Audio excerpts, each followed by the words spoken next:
Siapapun meninggal punya dosa, teman-teman sekalian, hati-hati. Sekecil apapun dosa itu sudah cukup mendatangkan siksa kubur.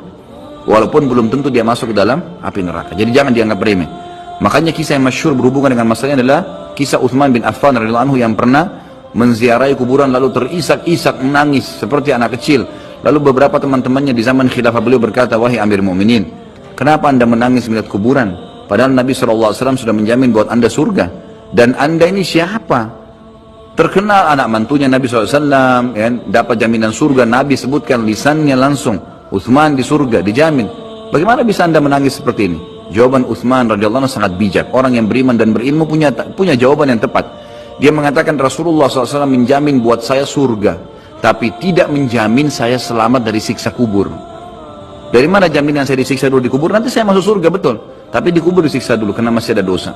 Maka pemahaman yang dikeluarkan oleh para ulama tentang tadi saya bilang, dosa itu sekecil apapun sudah cukup untuk membuat adanya siksaan, gitu kan? Itu karena pernyataan Utsman bin Affan yang menyebutkan statement tadi, gitu kan? Jadi kita harus memahami poin ini, teman-teman sekalian. Makanya jangan pernah tunda minta maaf sama orang. Jangan pernah tunda mengembalikan haknya orang lain. Jangan pernah menganggap remeh dosa-dosa kecil. Tidak boleh sama sekali. Karena kita akan lihat nanti salah satu penyebab azab kubur adalah tidak cebok pada saat kencing. Masalah kecil yang dianggap kecil oleh orang, gitu kan? Banyak orang anggap remeh. Maaf, banyak saudara-saudara kita yang membawa taksi, kendaraan umum di luar sana, kemudian kadang-kadang kita lihat di pinggir jalan kebelet kencing, main mampir sembarangan saja, ya, kencing sembarangan, tidak membersihkan dirinya. Ini berbahaya, penyebab azab kubur. Kata ulama, kalau kencing saja itu sudah menjadi penyebab, bagaimana dengan buang air besar? Bagaimana dengan orang junub tidak mandi? Bagaimana dengan hal-hal yang lebih besar lagi, gitu kan? Karena memahami hukum-hukum syari seperti ini, kalau hal yang kecil saja dilarang, berarti hal yang besar lebih pantas untuk dilarang. Kalau hal kecil saja mendatangkan azab, berarti hal yang lebih besar lebih pantas mendatangkan azab. Jadi harus hati-hati, gitu kan? Kalau amal ibadah kecil kita kerjakan sudah besar pahalanya, bagaimana dengan amal yang wajib misalnya, atau amal yang besar yang kita kerjakan? Kalau umrah fadilahnya besar, berarti haji lebih besar. Kalau sholat sunnah besar, tahajud, maka sholat 5 waktu lebih besar pahalanya, dan seterusnya. Jadi poin-poin ini dalam mukaddimah kita harus difahamin baik-baik, gitu kan? Terutama yang terakhir saya ucapkan tadi, hati-hati teman-teman sekalian. Saya juga tahu diri saya pasti punya salah, tapi saya mengajak diri saya dan jemaah sekalian untuk beristighfar kepada Allah, bertaubat. Jangan tunda pengembalian haknya orang lain, meminta maaf kalau punya kesalahan. Jangan tunda-tunda, jangan bilang nanti Idul Fitri baru saya minta maaf. Nggak ada perintah dalam agama seperti itu. Sebelum pejamkan mata nanti malam minta maaf semua. Dan orang cerdas adalah orang yang tidak menyiapkan musuh pada hari kiamat. Hati-hati. Jangan siapkan musuh siapapun dia. Maka harus ini, ya, kembalikan semua hak-hak orang, minta maaf. Kalau pernah mengambil barang orang yang tidak jelas, kembalikan. Kalau tidak, sedekahkan sejumlah itu. Semua selesaikan. Jangan ada masalah. Ya, jangan pernah ada masalah. Jangan siapkan musuh.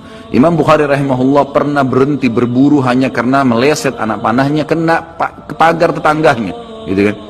Diajak teman-temannya, kita memana yuk berburu. Beliau senang berburu. Kemudian pada saat beliau lagi latihan panah, ternyata anak panahnya sempat mencul sedikit pagar kayu tetangganya.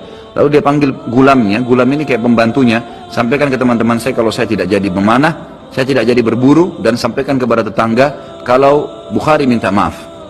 Muhammad namanya tentu, Muhammad minta maaf, gitu kan? Sampaikan dan siap mengganti pagar yang rusak itu. Begitu pembantunya Imam Bukhari datang ke tetangga tersebut lalu berkata, ya, Syekh Imam Bukhari menyampaikan maaf karena pagar Anda tercuil, diperlihatkan. Lalu tetangganya tersenyum dan berkata, jangankan pagar saya, rumah saya semua buat Imam Bukhari. Saya tidak perhitungan dengan masalah itu.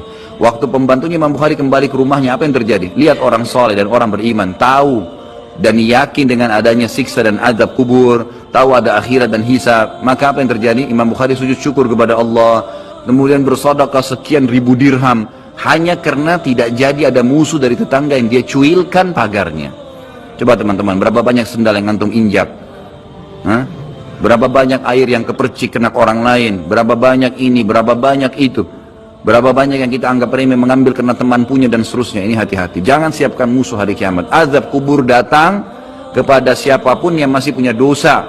Dan dosa ada hubungannya dengan Allah Subhanahu wa taala, ada hubungannya dengan makhluk.